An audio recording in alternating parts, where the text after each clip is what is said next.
Welcome, everybody. We are going over some crypto news. We're going to be doing this daily, Monday through Friday. Well, Tuesdays and Fridays are my Sensei chats, but on other days, we're going to be doing news for you. And I hope you enjoy this. We're going to start here. I'm just going to go over the market. JP will be here soon, hopefully, with some more information, and we can get it going. So hopefully you can see my screen here. And just taking a look at the current market here. Here we go. Add JP to the stage. There you go. So JP, we are live. Just let you know. What's going on, people? All right. So we have Bitcoin here up 5.9%. Ethereum's up 10%, which you love to see. BNB is up 7.5%, 7.5. Solana's up 14%. Like a few weeks ago, I told you that breakpoint is going to happen and Solana is going to go up. If you would have come to that stream, you would have made some money, man. Like literally.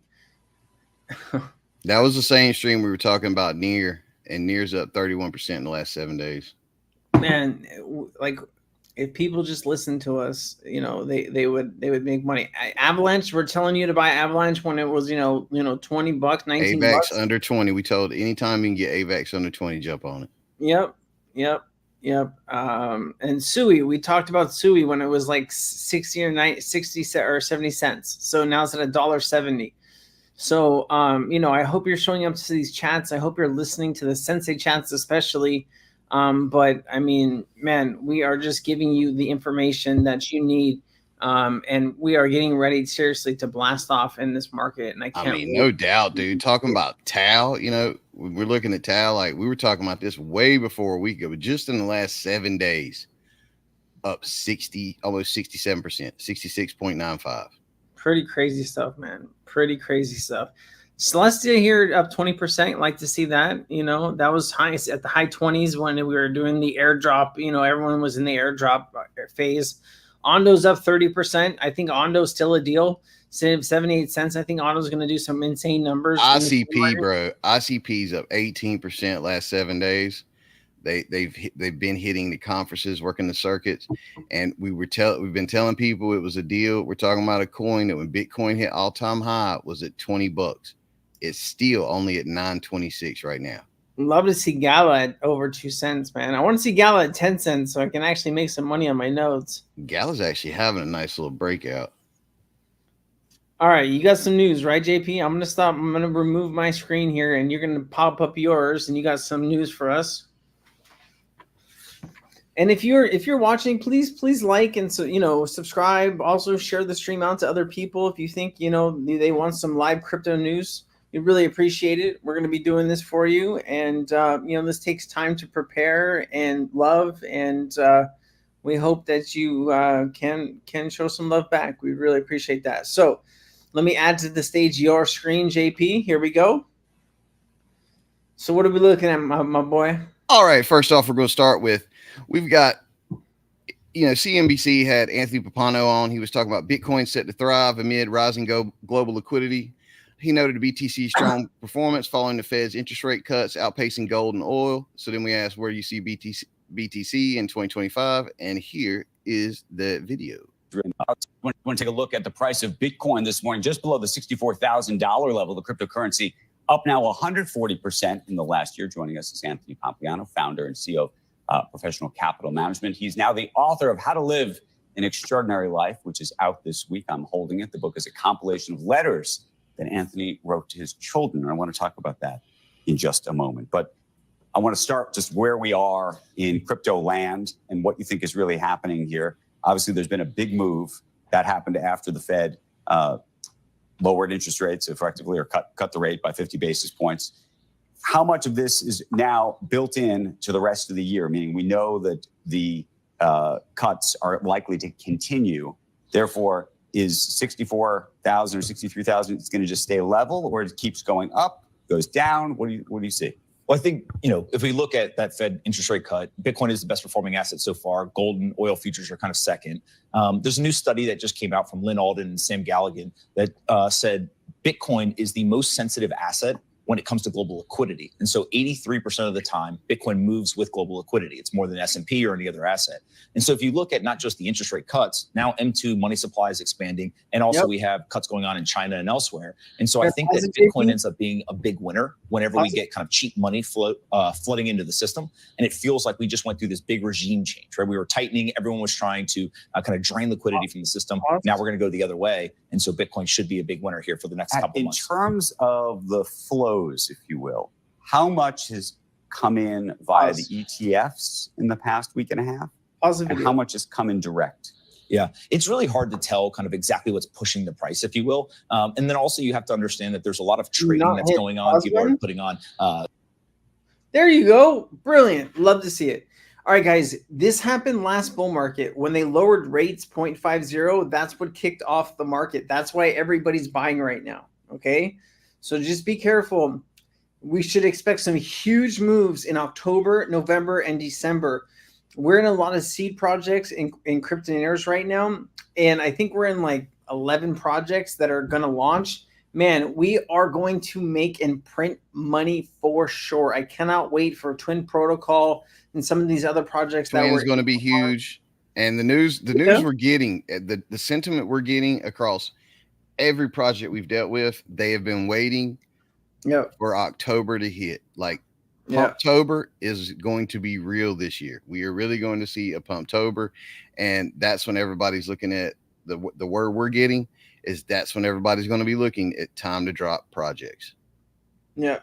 Guys, they're waiting for retail, right? You know, right now institutions have been keeping us up, but when retail actually does come back, that's when we're going to Valhalla. So all of you who are here, who are learning and growing and getting smarter by the day, you are the ones that are going to benefit the most from this. The people that are going to come after, those are going to be your exit liquidity. Just understand this. This is not a game. This is a you versus everybody else. Okay. That's it. You want to buy the lowest and you want to sell against somebody that's buying in that at the highest point. You want to be the shark, not the fish. You can either be you can use somebody to be your exit liquidity, or you can be their exit liquidity. It only goes one way or another. You need to have a plan, right? At the bull market should end around the fall of 2025. You need to have your assets out. Sell your assets. I'm not a financial advisor, but listen to me. The bull market is going to come to an end and things are going to drop. And if you hold on to them, you're going to go on a roller coaster ride to a very bad place. You know, when roller coasters break and people fly off of them, that's basically where you're going to be at. So have a plan. Make sure you're getting your money out, right? And follow your plan. Do not deviate from your plan. Exactly. And this is why when you're on an exchange, if you're on a brokerage, if you're using a brokerage, you need to be on an exchange. I have been on a brokerage when the summary judgment came down for XRP. I was going to sell high, buy back in. I was using a brokerage because that was the only place I could get XRP at the time. And guess what? They couldn't handle the volume. It froze up. I couldn't get the sell in. That's why when you use an exchange, you can set your take profit. You can set your stop loss. You can have this automatically set to happen. Guys, and just remember, keeping your crypto on an exchange is not a wise idea. If you're buying and selling, that's great. But understand if something happens to that exchange, you're done. We see it all the time. Exchanges go down all the time. Go ahead and continue, my brother. All right. Next, we have Visa launches a tokenized asset platform to assist banks in testing tokenized assets as smart contracts. Spain's BBVA is leading the charge, aiming for a 2025 pilot on Ethereum. Now, the pilots on Ethereum, the question we're asking is, will they end up changing to an alternative like, say, XRP or Solana or another coin? Because we know they're not going to stick with Ethereum. That's just a pilot. We've seen this in the past when people are doing tests for CBDCs. They might just test with Ethereum, but they always end up switching. This was big news, but nobody really thinks it's going to stay Ethereum. Listen, guys, there's going to be a lot of winners in the space. Okay, Ethereum, there's a lot of devs building on Ethereum. It has the most liquidity besides Bitcoin, and that's where people are building, right?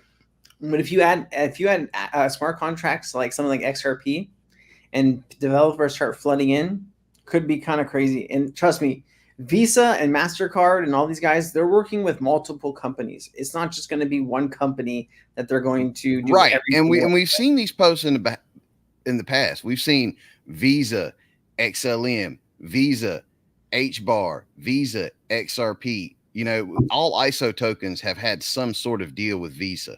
So just because they're talking about building it on Ethereum doesn't mean that's who's going to be actually making the token exchanges.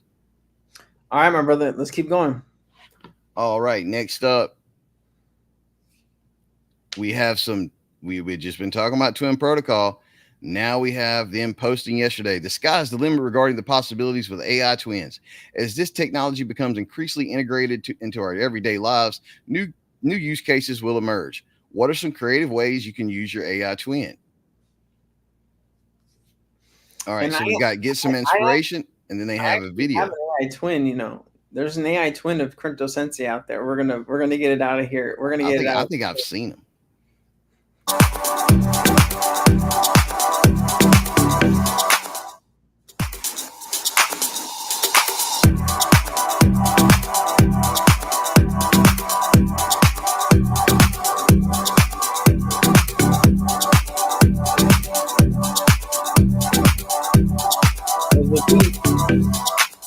Now, these are some of the things they're talking about, but in the AI conference about 2 weeks ago, Twin Protocol actually showed what they can actually do, which was they had a doctor who had uploaded his twin in one language. And what they did was they took that and then added 5 more languages. And in the conference, they debuted it where people were actually talking to this doctor in languages that the doctor actually could not speak. And understand this.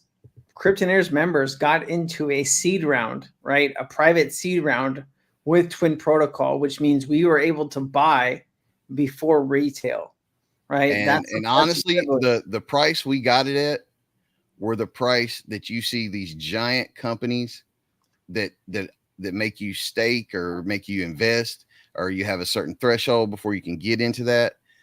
We got it for the same price they did. Oh, we're going to the moon, man. We're going to the moon on that one. I think honestly, I think my position. I mean, we'll be transparent. People can come back and look at the video. What we got it for 0.05.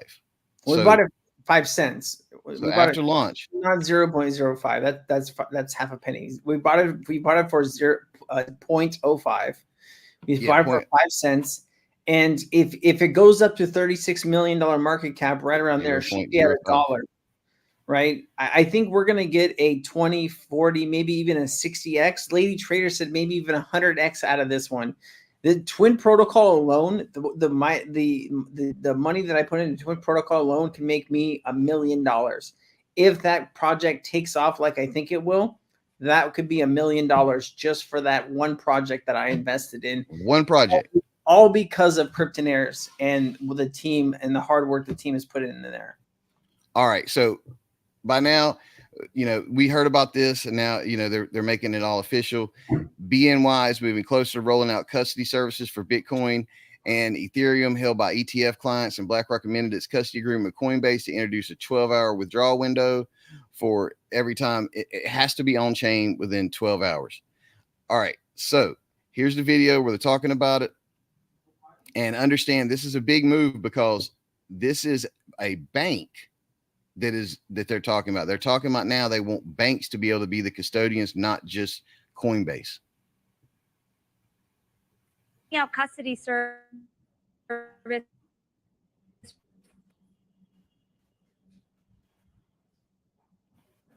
for the Bitcoin and Ether for a review enabled the company to avoid treating the assets as a balance sheet liability. And BlackRock has filed an amendment to its Bitcoin ETF that narrows the window for Bitcoin withdrawals for the ETF's custodian, which is Coinbase, to within 12 hours. Can you explain what's going on here behind but specifically here, BlackRock's amended filing when you think about that 24-hour rule? There's no way to know exactly what triggered this or why exactly this happened. I mean, Robbie, when you talk to him after this, I'd love to hear what he exactly has to say. But a lot of the times these changes in language and amended documents are just like, we're increasing scrutiny in this. We want to make sure we have this at all times, or just adding, another level of detail to what's already in the agreement. It might have been something that was already happening, but they're already doing things within 12 hours. They just want to make sure it's officially in writing. So there's no way exactly to know, but there's been a lot of rumors around like BlackRock not actually holding the Bitcoin, which I just think is complete conspiracy theory. They own the Bitcoin.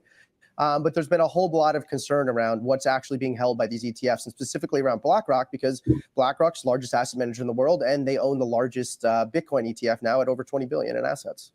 Jim, another topic that comes up a lot when you talk about custody of Bitcoin with these ETFs is a lot of people really think that the issuers need multiple custodians. I'm curious how common that is in traditional assets. I guess not very. Is it, is this a new thing where ETF issuers are expected to have multiple custodians? I think it is. It's largely a new thing, right? I mean, you do have separate custodians for different types of assets in some ETFs. So if you're holding more than just equities, you might have a cash custodian and a separate custodian for equities or bonds, you name it, things like that. But it's not super common to have this. There have been talks of gold ETFs kind of doing this, holding in a different vaults across the world. But for the most part, all of them hold them in one vault. Here, I think it makes a little more sense to diversify your custodian relationship, at least for some of these issuers. It could be like a marketing and selling point. Look, we don't have all of our Bitcoin stored at Coinbase. We store it at BitGo and Gemini and these other different issuer custodians. So I think, again, it could be a marketing point. And I also think it's a risk, right? Because Coinbase is the largest custodian of Bitcoin in the world, the largest custodian of Bitcoin held in ETFs too. So it makes sense to be a little bit concerned about it. But I mean, Coinbase has been around for over 10 years now, I think 12 years almost. So they know what they're doing. BlackRock is a $10+ trillion asset manager. They're not going to risk their reputation on these types of things. They're crossing their T's, dotting their I's. Again, I understand why people say don't trust, verify. But if you're going to trust anyone, it kind of makes sense to understand that these guys are not going to be taking undue risks. And that is what you always hear before something bad happens. Always verify. Always verify. Never trust. Politicians, heads of companies, everything. Always follow. And I mean, understand this. Yeah. When we're talking about crypto regulation, if we have, say, for example, regardless whether Democrat is president and then we have a Senate Republican, or regardless, if we don't have a party president, Senate, and House, when crypto legislation is going to be pushing through, there's going to be things that have to be changed. There's going to be give and takes from different lobbyists. People want different things. The easiest route that'll get everybody on board would be if it was commodities. And if it's a commodity, then yes, we do need more custodians, because commodities are stored by tons of different custodians. That's where the banks get involved. The banks want to get involved. They don't want this just to be a certain group of individuals who have filed to be able to do this. So if they were to label crypto as a commodity, then all the banks are going to be trying to get their hands on it. So that has to do with a little bit of this has to do with SOB 121, right? And how bad that is. They do have Reg 109, which I think not Patrick McHenry, but another Republican's been trying to push through. But what you're experiencing here is if it's a commodity, that means basically less reporting. If it's a security, you have to do so many, like every transaction you're going to have to report and this and this, and it just makes everything impossible. Right. Like think about selling your crypto, like if you were selling commodities like beef, corn, flour, like that's what we're talking about. And it was a great segue that you brought up, Patrick McHenry, because we have him grilling Gensler yesterday. Chair Gensler, in March, the Agriculture and Financial Services Committee sent you a letter about the regulatory treatment for Ether, the native token of the. Notice the difference between when Gensler speaks we expressed and Hester concern speaks. The SEC is using different terms to describe digital assets. This includes crypto tokens, crypto security tokens, crypto asset securities, digital asset securities, and digital asset securities that are investment contracts. Does the SEC differentiate between crypto tokens and tokenized securities? The whether any one offer or sale of an asset is a security depends on the facts and circumstances. In terms of the language or nomenclature, it's less about the terms, it's more about the economics, and it really goes down to a Supreme Court test, which is the law of the land, called the Howey test, and whether an investment contract is being offered and sold to the public, Ethereum would be and that public is looking to others in a common enterprise, That's what Ethereum anticipating was. a profit. So the labels matter less than what the economics are. Oh, pause it real But quick. there are different terms and words have meaning. Okay, really quickly, guys, just so you know, right? Back in like 2013 or 14, when they were working on Ethereum, they didn't have the money to finish it.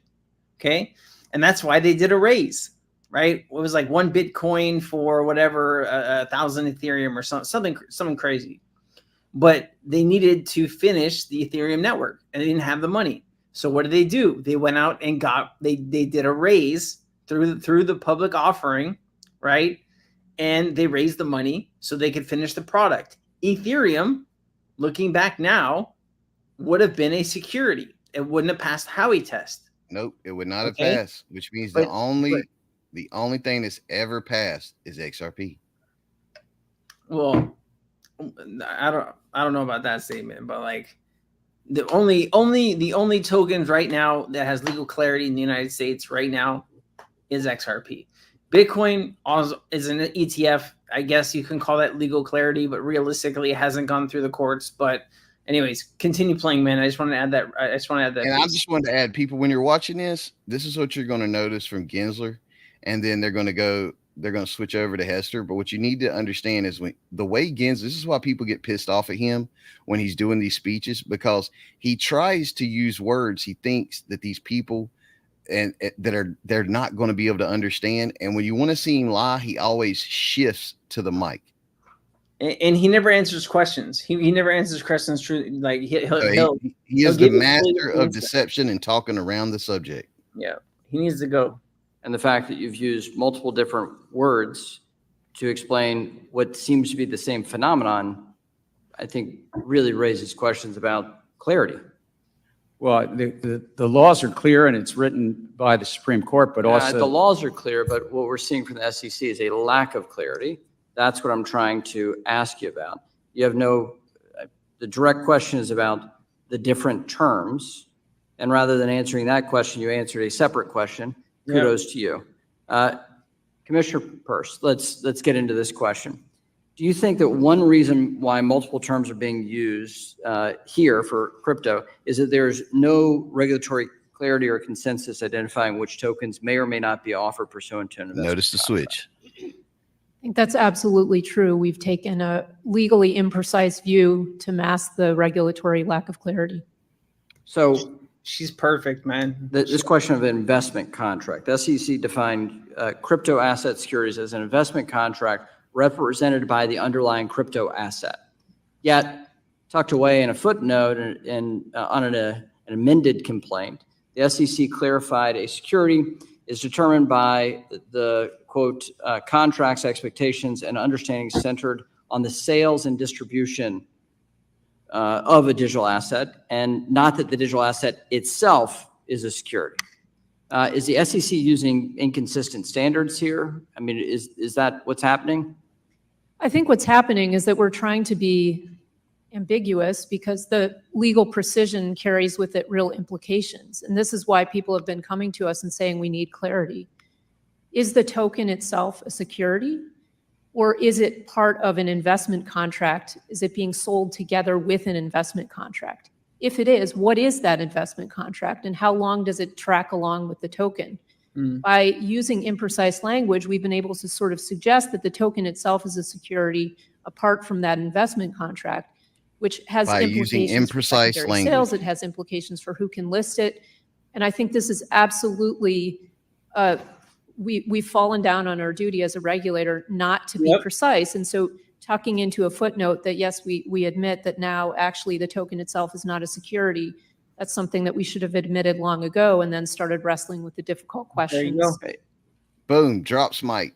She should be the head of the SEC. Hester She, Pierce, you can she tell should be the head. positioning herself to do that. Like throughout yesterday, there was one common phenomenon that happened. She is totally unhitching her wagon to Gensler. She does not want to be connected to him at all because she knows it's a house of cards and it's about to fall. All right, next up. That was not the last of the grilling. This is where the real grilling started. And this is a lovely video. If The SEC broke the law. Your attorneys lied to the court, and no one in your leadership here in D.C. has been held accountable. That tracks. Seems like business as usual here in Washington. Okay, switching gears very quickly. It's been recently reported that Vice President Harris has finally said she'd craft clear rules of the road for the digital asset space if she becomes president. Is this your approach too, sir? Or do you think she's rebuking you because she doesn't think you've done a good enough job establishing these clear rules over the last 3 years of her administration? I think that there's laws in There's the place. shift. If Congress wishes to change them, they'll change them, but we are enforcing the laws, and there are many Reclaiming people my in this time. field So you don't that are think not she's following rebuking the you? laws. Reclaiming my time. Well, it's very interesting that you view your performance that way, because we have a litany of court cases, extraordinary confusion in the marketplace, and millions of Americans pining for clarity from you. You've abused the agency's enforcement tools, and you've even baited companies eager to comply with you, only to hit them with enforcement actions. How many You've more, baby? retaliated against businesses and people who have come before this committee to talk about the next generation of American finance. And perhaps somehow, worst of all, you've made up the term crypto asset security. This term is nowhere to be found in statute. You made it up. Preach. You never provided any interpretive guidance on how crypto asset security might be defined within the walls of your SEC. Yet, you made the broad proclamation that you believe a majority of tokens are crypto asset securities. You did this, and you deliberately used this made-up term as the basis for your You get some better internet, my guy. enforcement crusade over the past. Note to a court just last week. Your inconsistencies on this issue, sir, have set this country back. We could not have had a more historically destructive or lawless chairman of the SEC. Woo! Boom. Man.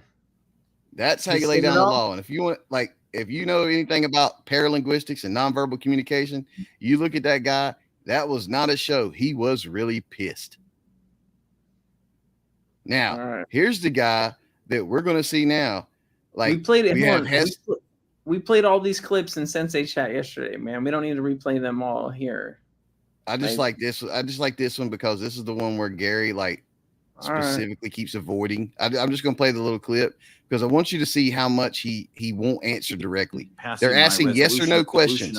In my resolution under the CRA to repeal the bulletin with support from Majority Leader Chuck Schumer in the Senate before it was eventually vetoed by the Biden-Harris administration. We are now hearing that the SEC's Office of the Chief Accountant is engaging in conversations with some market participants on a case-by-case confidential basis to inform them if they need to comply with SOB 121. It looks like one firm even received a non-objection from the bulletin. It's incredible how big of a hole the SEC has dug itself into. Yet, despite the backtracking and the rebuke from both houses of Congress, earlier today, Chair Gensler indicated he would not rescind SOB 121 in response to a question from my friend across the aisle, Mr. Wiley Nickel. Chair Gensler, now that the Office of the Chief Accountant is picking and choosing who needs to comply with SOB 121, why wouldn't the SEC simply rescind SOB 121 entirely or issue a new guidance? Stepping back, this guidance is the 121st. It's what we've been doing for 52 years.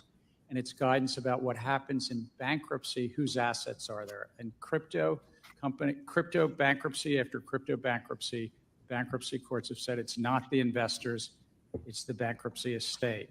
That's what that accounting bulletin is about. Is it a liability in bankruptcy, basically? And customers get hurt. Let me reclaim my time, Mr. Chairman. Commissioner Peirce, what kind of signal does it send when the SEC is carving out individual firms from its own staff accounting guidance on an one-off basis? What would be the approach you'd recommend instead of a response to the problems? Throw them under the bus. The approach I'd recommend is we need to go back to the drawing board. We need to figure out the right accounting is in this area, and we need to do that involving the public in a process, not just putting out a staff bulletin. And then applying it, Chair Gensler mentioned earlier, it applies to public companies, and that's true. It applies on its face to public companies, but we've also applied it to broker-dealers, and now, as you pointed out, we're peeling it back for particular entities. There was a question earlier about why there's only one custodian in the ETP space. And one of the reasons is because of our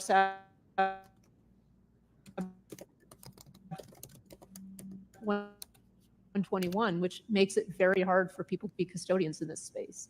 And think about the market that has ever been as fundamentally flawed as Sub 121, nor has there ever been one that has been considered a rule according to the GAO. And we certainly haven't seen 60 U.S. senators overturn any of the 120 previous accounting. And now he's about to go in. Something's amiss here. This does not look right for the SEC. The situation we're in today is indicative of a failure of your organization to recognize just how problematic Sub 121 has been. Chair Gensler, do you believe that Sub 121 has led to concentration risk because of how few entities are able to offer digital asset custody services?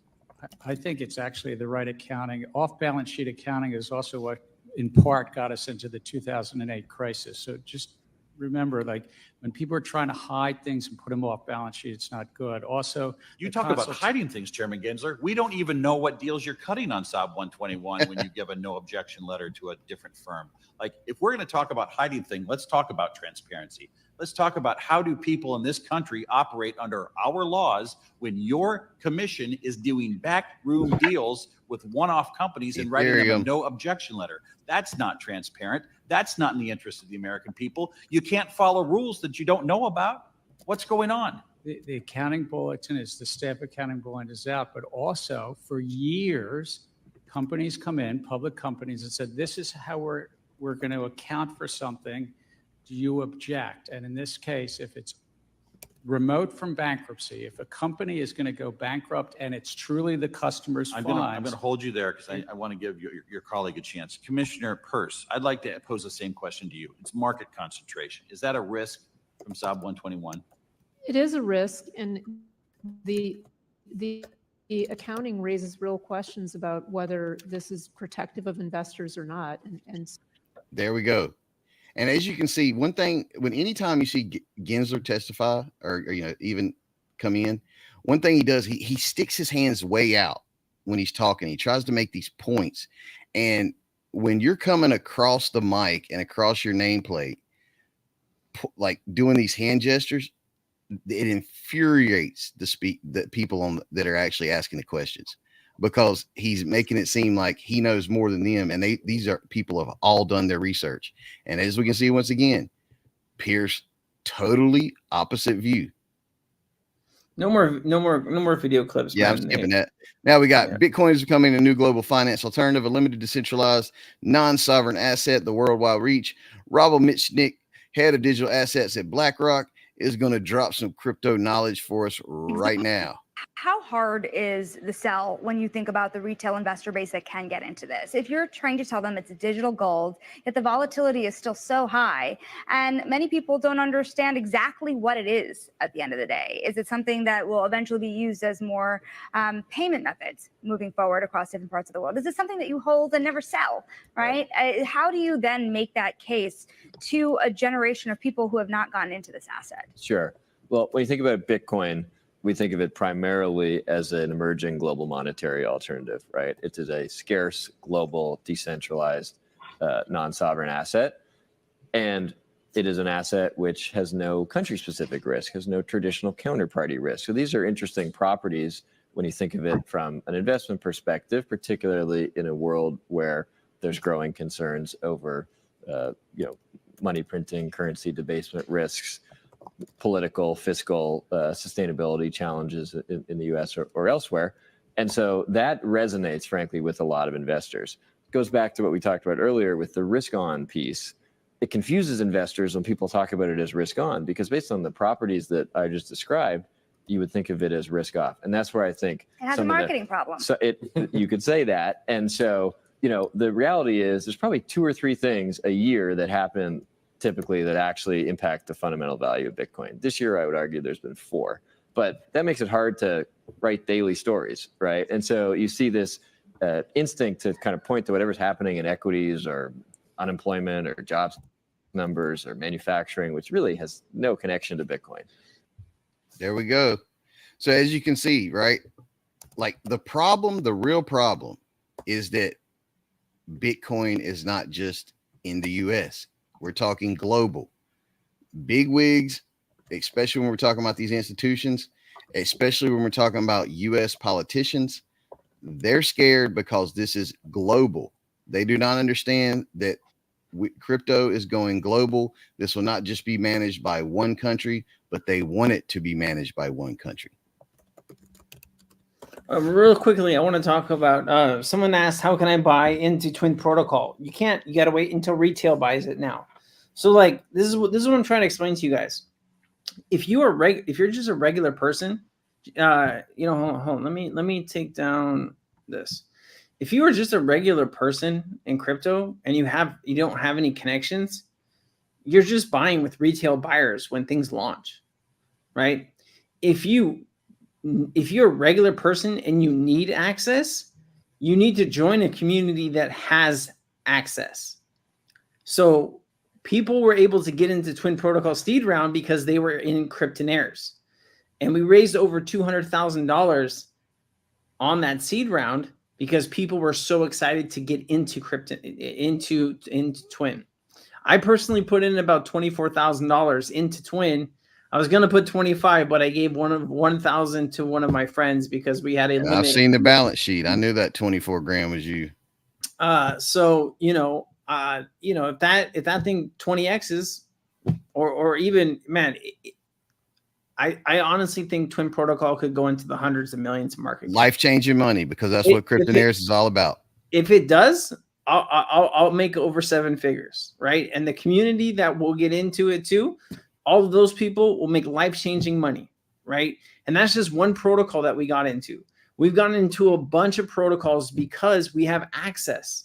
We talk with some of these the biggest VCs, and we talk with some of these groups that have had access to the top 5 projects in crypto. So we get, they give us saying, hey, this is the sheet. Here's the pitch deck. Here's all the information on the project.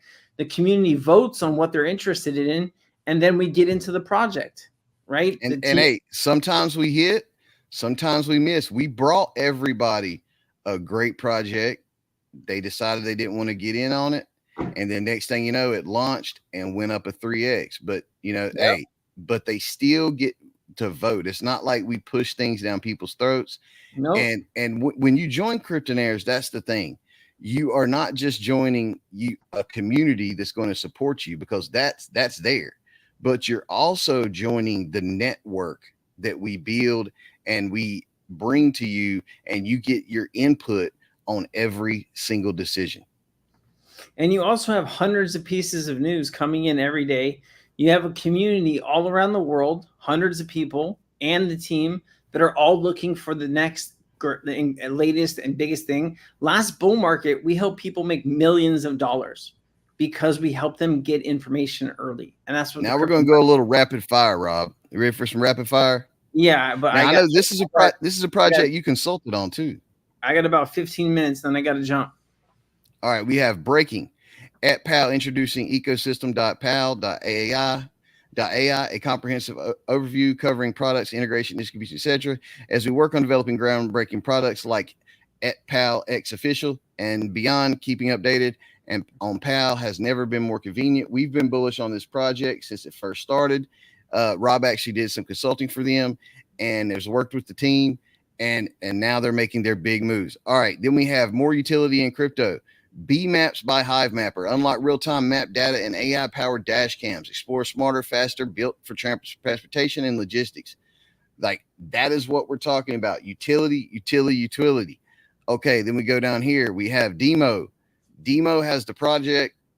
They're going more and more every day. It seems like they're dropping something else. Demo has it where you can just plug into your car, drive, download the app, and make money. All right. Now we're hitting it. This was a big one that happened yesterday. This was Bitcoin is about stopping the state from slowing drain your wealth. The Fed wants you dead just a little bit every year. Understand what he's talking about is what Rob was just talking about. Like the fact that they do not want us in the market. They do not want us to become millionaires. When I give a seminar at my alma mater for the seniors, I explain to them, and I've been doing this for years, and it is so true in crypto. When we're looking at the people that could potentially become billionaires, or millionaires, they will try to stop us every bit of the way because the industry is set up like a giant high school cafeteria, and all the money is the popular table, and they want to keep you from getting as close to the popular table as they can. All right, now. Man, my man went deep on that, didn't he? Hey, right. I mean, I'm just speaking the truth because the truth will set you free. You're wild, man. You're wild. Now, one thing I wanted to get before we get out of here that I wanted to give everybody is let me turn off this particular. I linked down my Twitter account. This is where we're pulling a lot of this news from. By the way, yeah, if you're not noticing, I've pulled all of this off of Crypto Sensei here. Right here, this is where you can follow. There's how you spell it. Follow him because we are posting all of this news. Usually at the max, there might be a 2-hour gap, but most of the time we're dropping hour after hour. We are giving you the biggest updates we can. If you want more news, you join Cryptonaires 30-day free trial. Head to joincryptonaires.com right now and you can learn all about it, or you can just head straight to wap.com/Cryptonaires. Click on 30-day free trial. That is how much we know that we can show you the value in what we offer. So you can literally try it out free for 30 days and then decide whether you see the value that we know that we provide. And one of the things you're going to get is you don't have to search the web. There's no more surfing the web for news. You can literally surf Cryptonaires. We have devised a system where we pull from all major RSS feeds and auto updates in our crypto news channel. And just really quickly, guys, the 30 days we're changing very soon. We're gonna reduce that maybe to like 10 days. So if you want to get in and have a free month, do it soon, because in a day or two it'll be down to like maybe 7 to 10 days. So we want to obviously give people enough time to get used to the community, but we have a business to run here. We have a lot to offer, and it's the bull market, and we were one of the best communities in the last bull market. We're one of the only communities that made it through the bull market.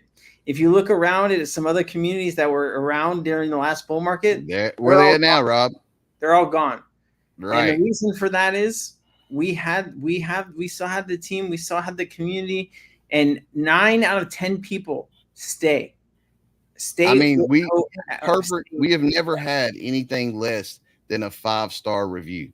This can all be verified. If you go to joincryptonaires.com, you can see all the reviews. There's no 4 stars. They're all 5 stars. That's because once people get in, they realize that when you join us, you're not just joining some crypto people, you're joining a crypto family, and that's how we treat you. Yep. All right, guys. Let me jump into the last thing that we need to go over, which is we have something very exciting that we're trying to bring everyone, which is in October. From the 11th through the 13th, we have a giant event that we are putting together. I'm going to give you the list now so you can actually see. I got it. Are you pulling it up? Yeah, I'm pulling it up. So we have right now we've got two hosts. It's going to be Rob and the Great Lady Trader. And then we already have 11 speakers. We're going to be announcing speakers either every other day or weekly. And we want you to see this right now. Here you go. Like, here you go. This is the summit. You click on speakers. Here's some of the speakers. And there's there's a lot more. There's a lot more that are joining too, guys. So we're actually going to the CEO of Twin Protocol said she'd like to join the AI panel. So we're adding names as we go. I'm sure this is going to be a list of 20 or 25 people by the time that we get to this event. But here's the topics that we're going to be talking about. Of course, we got XRP down here on a Sunday. But we got market sentiment, real world assets, crypto games for 2025, metaverse, AI, Web3, altcoins, how to get into projects early, blue chips you should watch out for, and XRP tokenized and XRP tokenized part 2. So real quickly, if you want, there's only going to be 300 spots in the Discord, okay? And those are going to go to members, all right? And then and that also means if you're on a 30-day free trial, you are considered a member. That's true. That's true. And if you want to ask questions, those are the people that are going to be able to ask questions. You will be able to watch this on YouTube if you want to. We're going to stream some of it on YouTube. But if you want to be really a part of the event and part of the panel and experience this with everyone else, please join up, have some fun. If you want your voice to be heard to a panel that we've not even added all the names to, and we already are at about 2 million followers together that listen to these people, and you have a question you want to ask and you want to see what really goes on and how people that 2 million people trust are going to say, join the 30-day free trial and get in there and get your questions answered. Register now, my people. All right. Well, hey, we're going to head off today. Thank you for the 108 people that joined us for the news. We're going to be doing this every Monday, Wednesday, and Thursday to have news for you live. And I'm every Tuesdays and Fridays at the same time. I have Sensei Chats where I bring you all the alpha that I get from my KOLs and all the people that I know in the crypto space, all that top secret stuff. After my stream, I usually go back into the Discord and talk with the Discord about some extra private. And that's where stuff. the real juice gets dropped. Like that is the orange for the that is literally the oranges getting squeezed for the OJ. There you go. All right, guys, we'll leave it at that. We appreciate you. We love you. I hope you have a good day. We hope you learned something, and we'll see you next time. Aloha. Much love.